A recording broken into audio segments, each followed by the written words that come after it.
Next guest, Yahoo's own Jeff Passon, Jeff Passon. What's up, How are you, buddy? Artie? How you doing? I'm good, man. Yourself? Good. So, I mean, I read some of your stuff here about Ryan Braun. You call him a liar, a serial doper, raging narcissist, a self-preservationist. Just to start. Wow. I mean, So was this accurate? Yeah, was though. this Every one of those?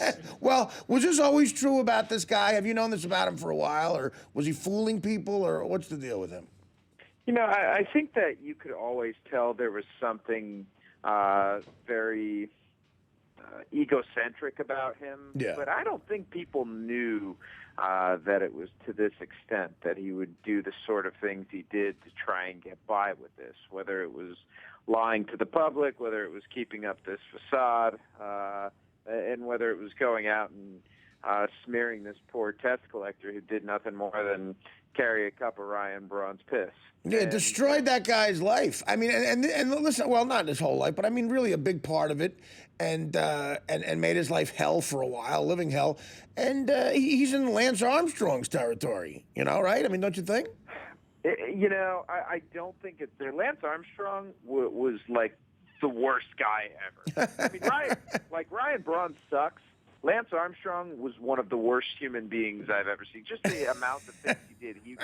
Ruining people financially. That's true. Suing them. Yeah. And Braun was child's play compared to that. I mean, he essentially went after one guy and fooled a bunch of naive Wisconsinites. Right. And that's pretty much what it came down to with him. So I'm not going to put him in the Armstrong category yet. The fact that he lied as much as he did, I mean, look, all these guys who get caught lie. Alex Rodriguez is in the midst of a gigantic lie right now. Right. His life, basically. That guy has more evidence against him than, if you find like 20 bodies with the guy who shot them all right there. That's really what it's like with him. And Braun, the funny thing is, Braun, at least publicly, did not have all that evidence against him. If you remember the first story in the Miami New Times that ran, Ryan Braun's name wasn't in there. It wasn't until Tim Brown and I got some documents with Ryan Braun's name on them that he was even implicated in this whole thing. Right. And so to turn that around and get 65 games out of it is a huge win, I think, for Major League Baseball. Do you think so? Because a lot of people think it's the other way around, maybe that it was a slap on the wrist, but you think it's a win for baseball. Baseball has suspended, I think, one guy longer than what Ryan Braun got. That's a good stat. Yeah, that's true. And that was someone who had been caught twice.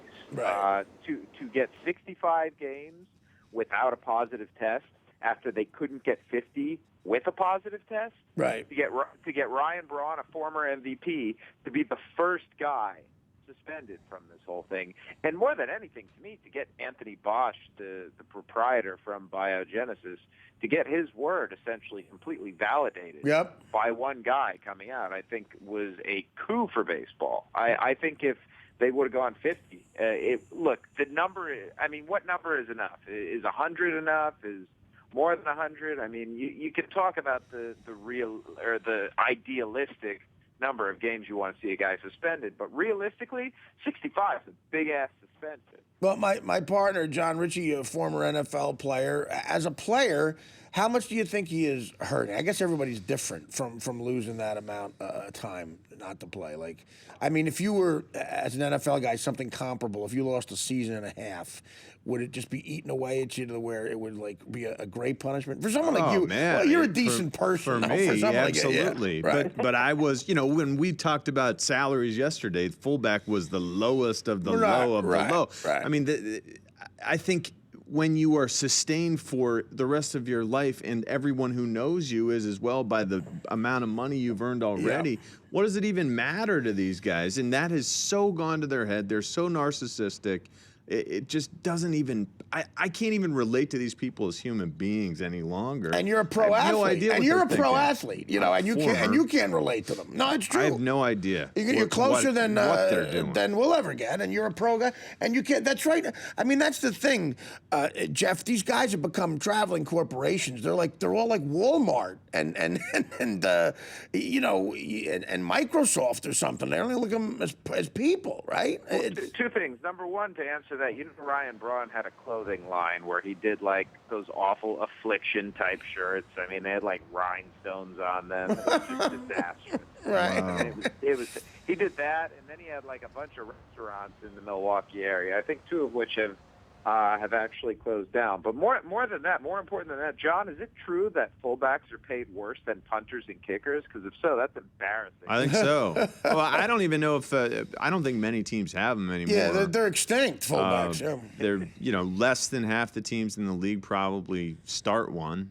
And I think that there are a lot of kickers and punters out there who are making some good bank. There are not very many fullbacks who are making money. Only the tweeners make money. I think I need to start claiming tight end because it's almost an embarrassment to say that I played the position at this point. Well, Jeff, what do you think? How did Ryan Braun going forward? Like, how do you think time will heal this? Do you think he's a good enough player to, without the juice, be good enough to where at least in Milwaukee he'll get completely forgiven and this will go away, or is his Hall of Fame chances stained? I mean, like, what are you thinking with him? I'll be very curious. I think Ryan Braun's going to turn into the Barry Bonds of this era in the respect that his team and his hometown are going to root for him while the rest of the world just vilifies him. Right. And I think, I mean, Braun is, is he really the first guy who has been a superstar and has been caught in his prime? I think so. And I think it's going to be an interesting litmus test. We found out, 6 or 7 years after the fact that A-Rod had used PEDs, or that right. he had been using them. Right. And he was on at that point the downside of his career. Yeah, it would be like catching A-Rod in the year 2000 or something. Yeah, exactly. And so I think that we're going to have a decade in all likelihood to see what Ryan Braun's made of. Hall of Fame, I think by the time Ryan Braun is eligible for the Hall of Fame, there's going to be a PED user in there. Right. And I think it's going to be very interesting. Look, I get my vote this year, and I know I'm voting for him. So I'm going to be – and it's not out of any moral objection to people who think that it's wrong. It's more out of the fact that I feel like I need to vote the best players in from every era, because if you don't do that, you're potentially going to be erasing an era of baseball, which I just don't think is genuine. Well, who specifically are you going to vote for? Oh, I'll vote for Bonds. I'll vote for Clemens. You're going to vote. See, I think you're in the minority, though, right? Don't you think? Bonds I'm in the distinct minority. Yeah, okay. There's no question about it. I appreciate your honesty there, because Bonds and Clemens, two of the not the most lovable guys on any level. But after all this, I think Bonds, not just because of how he treated the media. Honestly, I don't really judge guys on how they treat the media. If you're a bad guy, it's not because you don't want to talk to the media. Barry Bonds was just a bad guy to his teammates, too. Right. And so, let a guy sit in jail. How about a friend? What kind of a friend is that? A guy's rotting in jail while he's figuring stuff out by the pool. You know what that's called? That's called a well-paid friend. Yeah, well, that's true too. But still, that's still an arrogance on a level that is just disgusting. Let's talk a little bit about A-Rod. I mean, I think he's like a sociopath. I really don't know how to I mean, coming from a guy, obviously we're probably about the same age. You grew up in the era of Mickey Rivers and Greg Nettles and Thurman Munson and Lou Piniella and Willie Randolph, and where the worst guy was Reggie Jackson, who was, lovable compared to these guys. A-Rod is just he just seems like a villain in a Bond movie or something. The difference is, to be a villain in a Bond movie, you can't be a dumbass.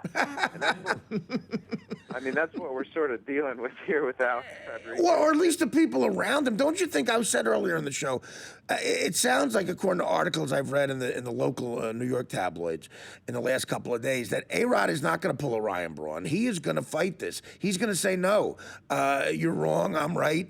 I'm going to fight it as long as I can, and it's going to be the A-Rod show, and it's going to be a nightmare for everyone involved.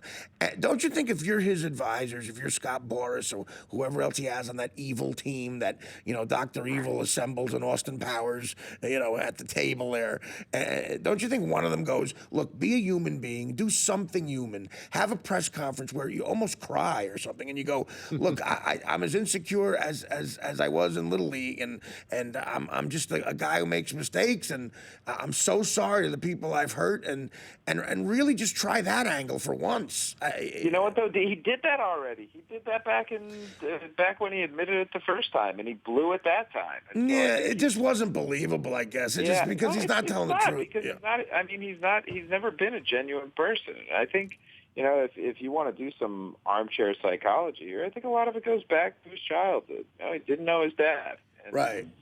Being moved around a lot, and there were some significant issues there that he simply never grew out of, and I don't know if he ever learned how to be an adult. He was a Major League Baseball player at 18 years old. Yep. I mean, you know what? You look at Amanda Bynes right now.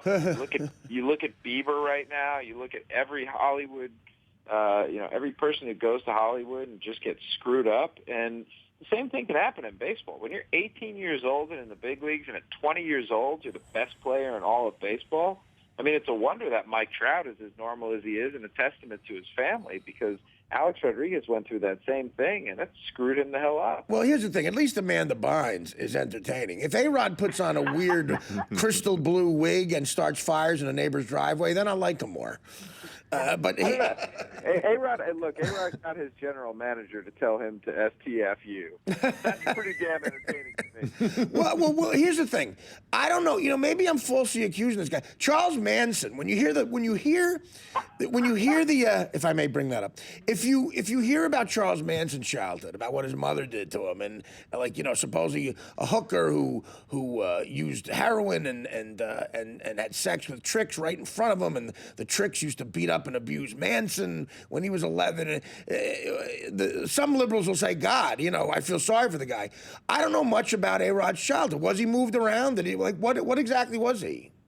Yeah, I mean, he didn't know his dad, and I think that's been a really big thing for him this whole time, sort of searching and trying to figure out who he is. And I talked to him last year, and I remember distinctly in this conversation, he said, when I asked him, have you used anything since then, he said no, of course. So maybe this was totally disingenuous, as is a lot of the things that come out of his mouth. But he told me that something he really likes to do is go to college towns and walk around college campuses, because he feels like that's part of his life that he missed.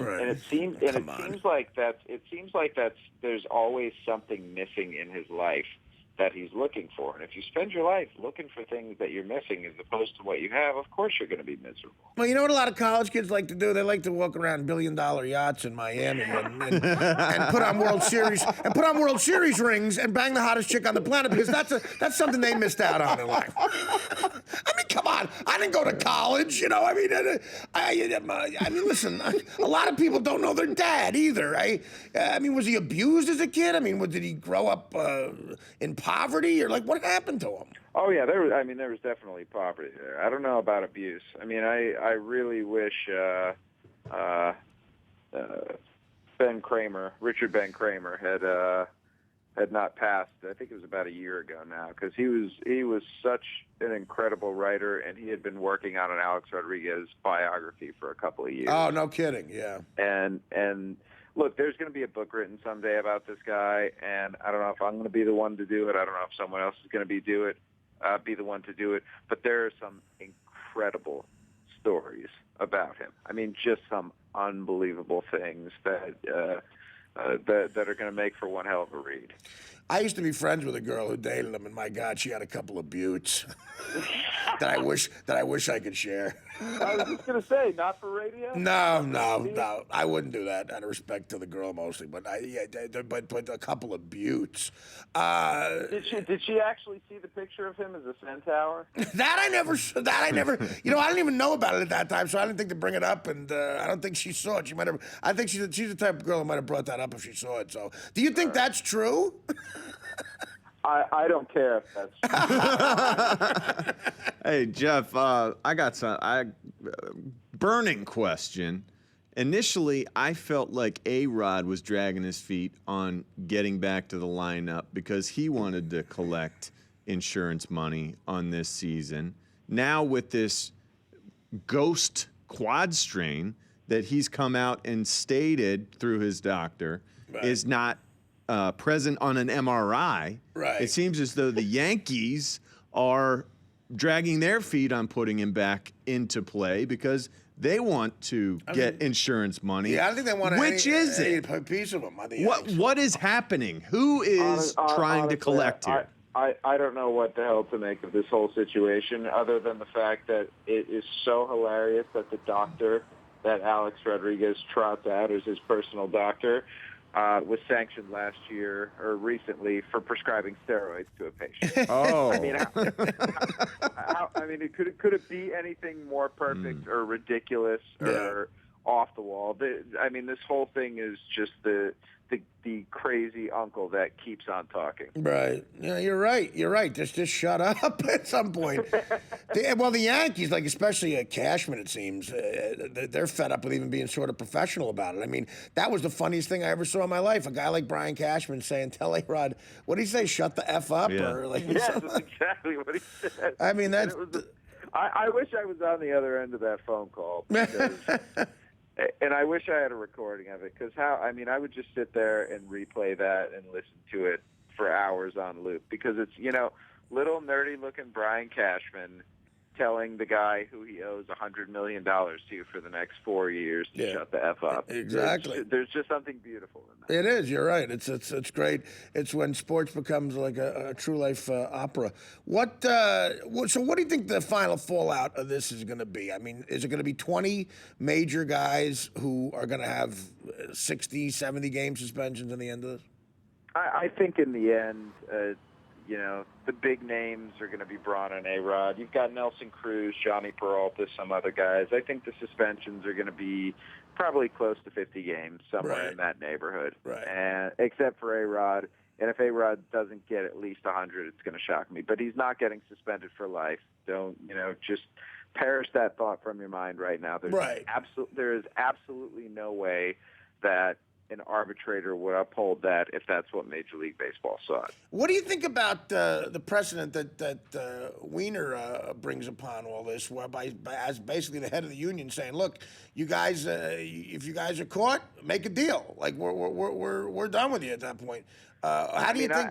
Honestly, I appreciate it. Look, I grew up in a union household. I realize the importance of a union, but to me, the union is there to represent the will of the people in the union. Right. And if the players in the Major League Baseball Players Association overwhelmingly say, we want a clean game, we don't want to really associate with these guys, then you know what? It's Michael Wiener's job to represent what the players tell him. Yeah. And that's exactly what they're doing. And I applaud him for that because that's something that union leaders of the past had not done and would not do. There have been so many labor wars with baseball.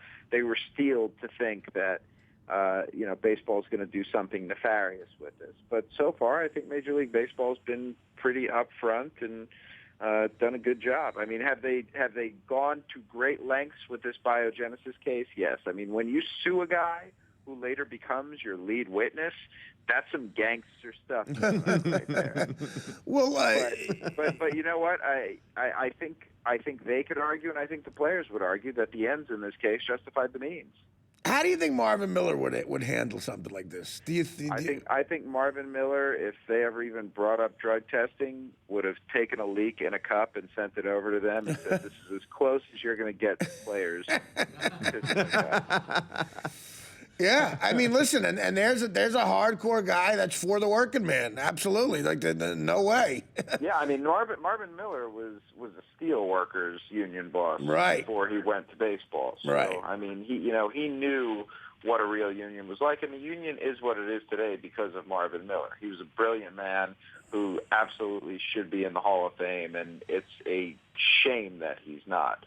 But Marvin Miller also came from a time when baseball was, a couple $100 million business. And, he left it in the hands of Don Fear, who took it over and, was there when Bud Selig came on. It was about a $2 billion business. And baseball today is a $9 billion business. And you don't want to be the guy who slays the golden goose. You just don't want to be that person. And so it makes sense to deal and to come up with equitable punishments or equitable collective bargaining these days, which is exactly why Major League Baseball, the sport of strikes, has been labor war free for 20 plus years at the end of this collective bargaining agreement. What incredible irony it would be, though, if Marvin Miller gets in the Hall of Fame because no one else is going in because of steroids.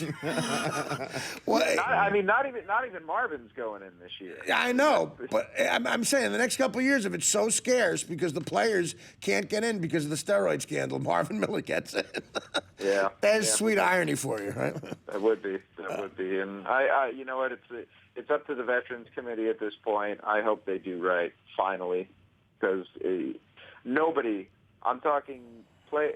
I think Marvin Miller is the most influential and important person in baseball for the last half century or so. I don't know if it's dating back to Jackie Robinson, but it's pretty damn close. He's a decent guy. Every documentary you see where he speaks, he always comes off, whether it's about Curt Flood or just the baseball documentaries by Ken Burns in general, or anything that's ever been about baseball, documentary-wise. If Marvin Miller's in the piece, he always seems like the most decent guy talking. You know? Yeah, he was. And look, I talked to Marvin a few weeks before he passed. He was 95 at the time, and his mind was still completely there. I was talking with him about the Andy Messersmith, Dave McNally case, that one baseball free agency. Right. People forget those names. People think of Reggie and Catfish. It was those guys. Yeah.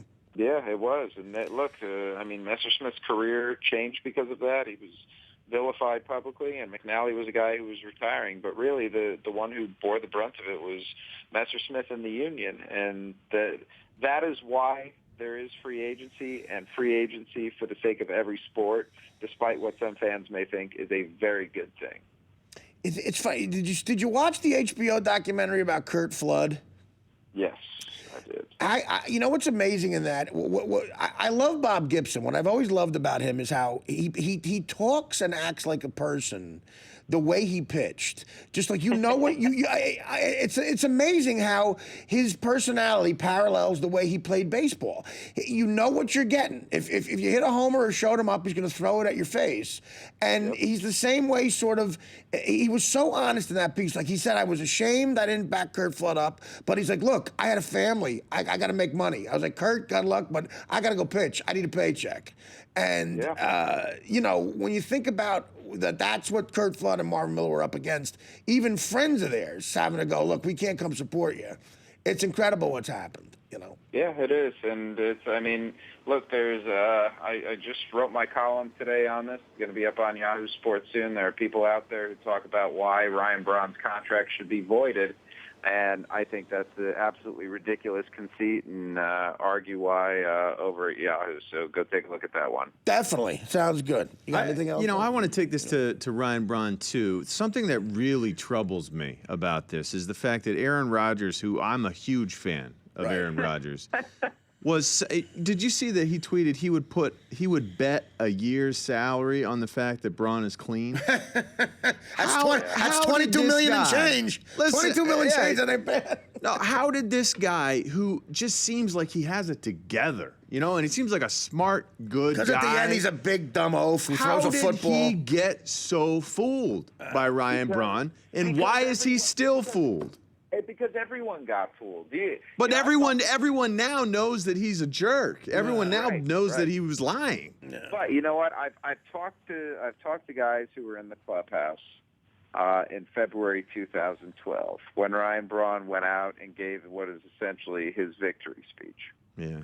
And he asked, when he got to spring training, he asked for their support, and he asked for them to back him up, and he asked for everybody to please trust him because he never, ever would do this. And one of the guys who was in on that speech that day said it was one of the best speeches he's ever heard.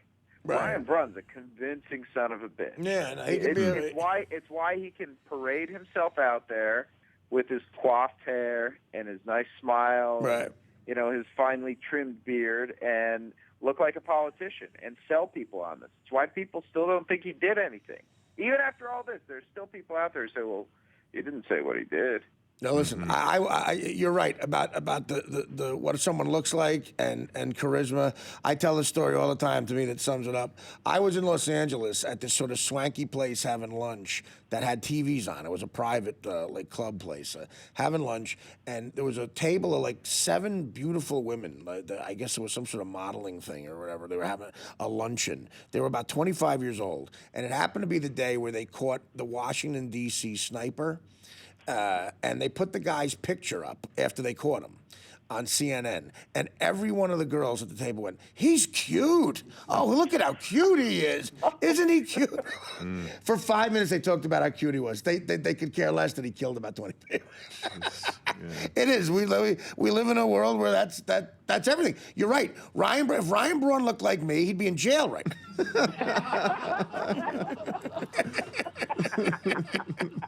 Seriously, guys, I'm gonna shut up. Shut up, you ogre. Lifetime ban. The DA will be calling your lawyer. Jeff, we'll go to Yahoo, check out your column, and please come back anytime. I can't beat that one, Artie. All Have right. a good one, guys. Thank you. Jeff Passon. And yeah, crazy times going on in baseball. It is entertaining if you're us following this, but as a baseball fan, too, it does suck. And as a Yankee fan, it sucks, too. But you got to live with it, I guess. The Artie Lange Show will be back.